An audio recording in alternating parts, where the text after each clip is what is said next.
How's it going, everyone? I'm Evan. I'm Boshkeem. And we're the MTG guys, here with a new episode where we upgrade Commander Precons. This episode, we're going to work with Buckle Up. Buckle Up is the Azorius vehicle precon that came from the Kamigawa Neon Dynasty commander set. The face commander is Katori, Pilot Prodigy. The theming on the card is super cool because he's a pilot who can pilot anything. However, Shorikai, one of the cards in the 99, is actually going to be the commander that we choose to helm this deck. Just having the ability to have a vehicle in the command zone in a vehicle deck is super valuable and it can't be overlooked. Katori's going to stay in the list, but he's going to move to the 99.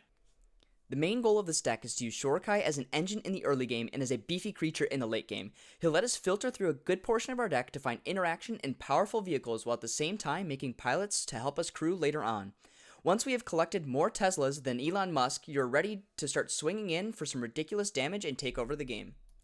There are a few vehicles that we felt were necessary to add to this list, like Reckoner Bankbuster provides some insane value. It lets you draw cards, and then later on it'll make treasures continue to draw cards and make pilot tokens. The Omen Keel, which is the backside of Cosima, God of the Voyage, will let you hit more land drops by exiling cards off the top of your opponent's deck, and that will also disrupt your opponents by exiling some of their favorite cards. Dermotaxi is a little bit of a graveyard hate, but it can also abuse big creatures in your graveyard or in their graveyard by becoming a copy of them and swinging in. Board wipes end up being really good in a vehicle deck because in vehicle form, most of our artifacts can just dodge them. So we're adding in a couple of really good board wipes in our colors and taking out some of the less efficient options that the precon came with. Wizards has definitely pushed some new board wipes in recent sets. Farewell can answer anything forever. Normally you're going to choose every option except artifacts on this card. 6 mana can be kind of on the expensive side for board wipes, but this card is definitely worth it for the peace of mind that it allows. Vanquish the Horde ends up being a 2 mana board wipe on probably like 95% of board states.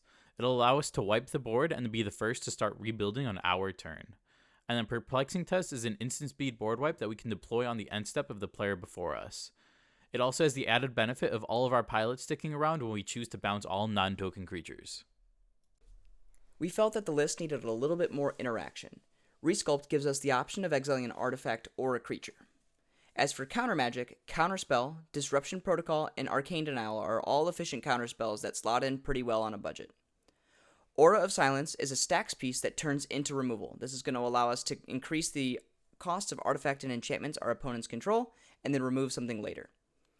Moonsnare Prototype is a ramp spell in the early game, but when drawn late game is a really useful piece of removal or protection because we can target our own permanents as well. Tutors allow us to get our best cards out consistently. All the tutors in this list get artifacts to the field, so opponents won't be able to respond until it's too late. Oswald Fiddlebender and Whir of Invention just allow us to get whatever we need, while Anchor to Reality specifically reads Sack a Pilot, get Parhelion 2 every time. With our deck being centered around vehicles, Mech Hanger is a great option for a land. It will tap for either color when casting a vehicle and help crew our much larger cost vehicles in the late game. Buried Ruin can help recur a useful artifact in a pinch, especially with our commander discarding them into the graveyard.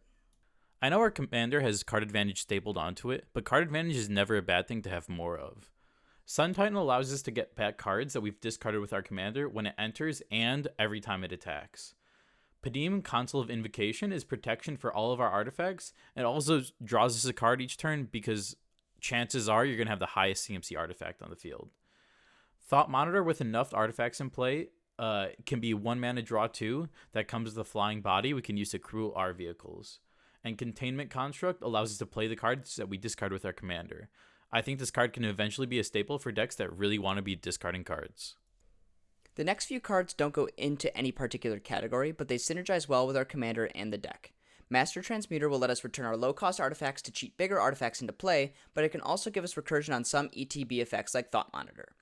Giant Ox can crew almost anything in the deck, especially our 8-crew commander, and it also is a great early game blocker, so maybe our opponents will attack our other opponents. Rise and Shine is a win con that not only animates all of our vehicles without needing to crew, but also buffs them and gives them all 4+1/+1 counters, and it's permanent, so then we'll have them animated for the rest of the game. For Wizards to keep precons cheap, they have to put some filler cards in that may not be ideal for the deck, so let's get into some cards that may not make the cut. And these changes are definitely flexible and based on personal preference. Getting into the first thing we noticed is that 37 lands was a little bit too much, especially when our commander draws cards, so we're going to take out one of those lands to keep that number at a clean 36. We swapped out a basic land in Temple of Enlightenment for a couple utility lands. Temple of Enlightenment is a dual land, but it always comes in tapped. It isn't very good past turn 1. So we want to make sure that we're getting our lands in untapped, we're playing the cards we want on curve, and we're just making a streamlined game plan. We also understand that this mana base isn't perfect, but if you want to put an extra $10 to $15 into it, it can become a lot more consistent. Wizards loves to put some cards that are overcosted for their effects in their precons. These are easy cuts for more efficient options. Access Denied is a 5 mana counterspell, and just holding up 5 mana to maybe counter something really hurts our early game plan. Arcanist Owl is a 4 mana for 1 card and can theoretically whiff. We'd rather just draw cards in every situation. Cultivator's Caravan is a cool 3 mana rock, but still a 3 mana rock. We want our ramp to be 2 or less mana most of the time. Crush Contraband is a tough cut, but we added a ton of removal that's on 2 or less mana, so we can afford to cut this 4 mana removal spell. The effect of giving all of our vehicles flying on Aeronaut Admiral isn't a bad effect, but the big beefy vehicles that we're playing already have flying most of the time. I'd rather be casting my commander on 4 than this every single time. Imperial Recovery Unit misses a lot of key parts of our deck that are 3 or CMC or higher. The card is also returned to hand, so we have to spend the mana again to cast it. There are just some better options to return cards we're discarding with our commander. Hannah Ship's Navigator is just too slow. The play pattern is you cast her on 3, you wait a turn, and then you pay another 3 and tap her to get a card to your hand. So that first regrowth is going to cost you 6 mana in 2 turns. The effect is just too slow and too overcosted. The last cut is Solemn Simulacrum in this card category. I hate cutting this card, but Sad Robot without any synergy pieces just isn't cutting it these days as the format speeds up. These might be some controversial cuts, but paying 3 to 4 mana and not having an immediate impact can be really rough. Also, our main game plan dodges sorcery speed removal anyway, so Flash is not as impactful in this deck as it is in others. Board wipes are incredibly powerful in this deck since they do not hit our vehicles, but there were a couple in the deck that were just too inefficient. Cataclysmic Gearhulk just let everyone keep their best cards, and Organic Extinction was too overcosted even with Improvise. Tapping all of our vehicles is not something we want to do just to wipe the board. Drumbellower is a really good card. However, it doesn't untap vehicles, and there isn't a time in the untap step where we can make them creatures. Again, this card is very good, just not in this deck. It is also worth a couple of bucks, so you can probably just toss it in your trade binder and recoup some of the cost of these upgrades. Research Thief is a card I really want to like, but I just hate paying 5 mana to just draw a couple of cards.